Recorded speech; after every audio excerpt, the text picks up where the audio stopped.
Everyone, एक और surprise है, इस बार मम्मी के लिए।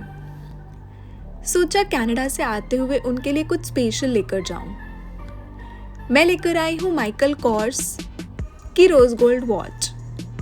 सिंपल, क्लासी और बहुत प्रिटी।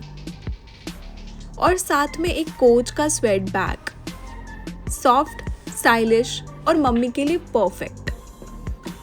बस मम्मी को थोड़ा पैम्पर करना था इस ट्रिप पे। अब देखते हैं उनका रिएक्शन। मुझे लगता है उनको ये दोनों गिफ्ट्स बहुत पसंद आएंगे।